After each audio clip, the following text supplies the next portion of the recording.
And everyone was complaining about LA and talking about when they're moving and how they're going to move and why they can't move and all.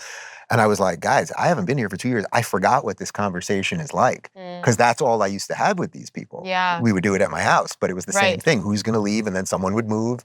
Then we'd invite a new person to sit at the table and then someone else would move. But here we are, Los Angeles. I mean, a lot of people do talk about it and we understand why. Like, oh, yeah. It's kind of obvious. But then it is hard for people to pull the trigger. We were with Adam Carolla last night, and he has been talking about it publicly for years, a very long time. Before I moved. And now his twins have graduated from high school, and now he's building a house elsewhere. Yeah, he's following through. He really means it. What was at the end of the day, like, what was the final straw for you to leave here? I mean, the last straw was quite literally, I was audited by the state of California 3 days after the recall. So Larry Elder, who was also at dinner with us last night, I opened for him a couple times when he was campaigning against Newsom. And I was very public about why Newsom was terrible and lockdowns and all that stuff. And then the recall obviously did not go the way we wanted. If I'm not mistaken, the recall was on September 11th, 2021. And on September 14th, I was audited by the state. And they wanted 3 years of my personal Amazon purchases. What? Like, it's a lot of gel. That's it. There's a lot of hair gel. And my books are all fine. So, like, my girls sent stuff over, and that was that. It was dealt with quickly. But I was like, now, I wanted out already, and but I gave it everything I had. That was my thinking was, like, by May of that year, I was already like, I'm done. But then there was this momentum with the recall, and I was like, I love Larry. Let me, like, fight as hard as I can. I fought as hard as I could. It didn't work, got audited, and I put my house for sale literally that day. I didn't even ask my team or anything. Like, I was just like, I'm moving, we'll figure it out. And I said to David, like, we're going. And he, we had a beautiful house that we had just moved into. We only been there a year. Like, I thought it was in Encino, like up in the hills. It was really, really beautiful. Like, new construction. I thought we were going to live there the rest of our lives. Like, and I would love to move that house to Miami if possible. The builder, actually, we became friends, and he's trying to build houses in Miami now because he's got 3 houses here, new construction, that are gorgeous. Like, I could take you to them and you'd be like, these are the most beautiful houses I've ever seen. And he can't sell them because nobody wants to move here anymore. Wow. Yeah. So, but everybody's going to South Florida, and so he's and we were talking about this last night.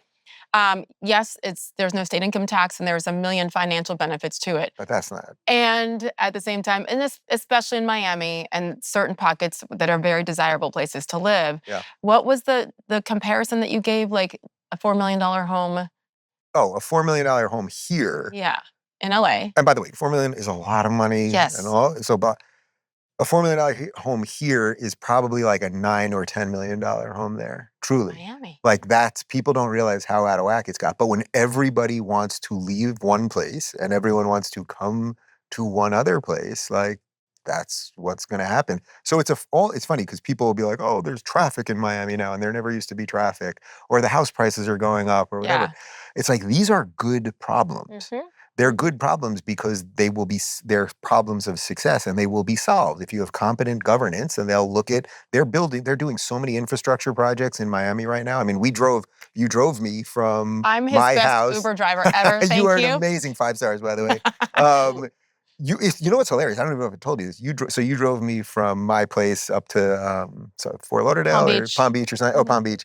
And I was just going to a little dinner, and then I got there and I said to everybody, oh, Sage Steele just dropped me off. And everyone was like, Saint, why didn't she come to dinner? Why didn't she come to dinner? And I guess I should have just called you. I wouldn't have fit in. I don't know. No. I looked like a slacker. Maybe I actually had cleaned up that day for you. I don't know.